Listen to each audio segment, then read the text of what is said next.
Ce reportage de Marie-Pierre Fonceny qui allie la culture et le savoir. Des chanteurs de l'Opéra Royal de Wallonie qui souhaitent améliorer leur capacité vocale suivent un traitement chez un ostéopathe. Celui-ci a mis au point sa propre méthode de travail axée sur la respiration et l'assouplissement du larynx.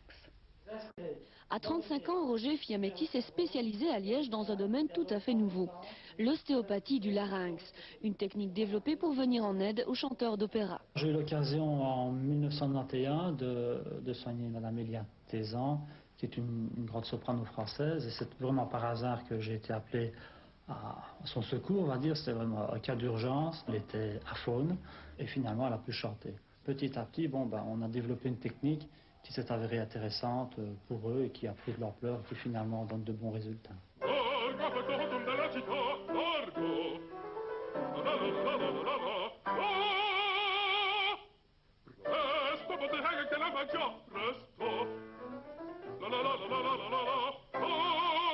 On va étirer ici la musculature.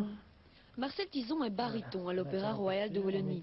Il est venu ici pour un problème de nez bouché et finalement, il a bénéficié de la technique de manipulation du larynx et de l'ostéoïde, cet os important à la base de la gorge. Quand on peut normaliser cet ostéoïde, on peut avoir une action de libération des tensions musculaires au niveau de cet organe qui est un organe vocal aussi. Et alors on peut avoir des effets très très positifs sur la voix et sur la libération de la voix. Du point de vue de la tessiture, c'est beaucoup plus facile de servir et de son grave et de son aigu. Parce que souvent on croit qu'on est limité par la conformation de son organe, et puis en réalité c'est peut-être un petit problème de tension. Expirez, bien rentrer le ventre à l'expire, voilà. L'autre aspect du travail est basé sur une respiration qui démarre très bas du périnée jusqu'au sommet du crâne.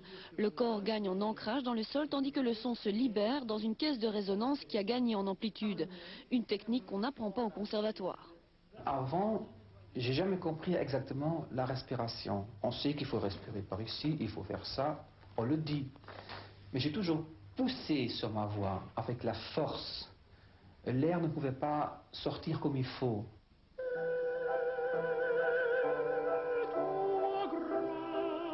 En rendant au chanteur son potentiel musculaire et émotionnel, la voix vibre de façon plus équilibrée, plus libérée.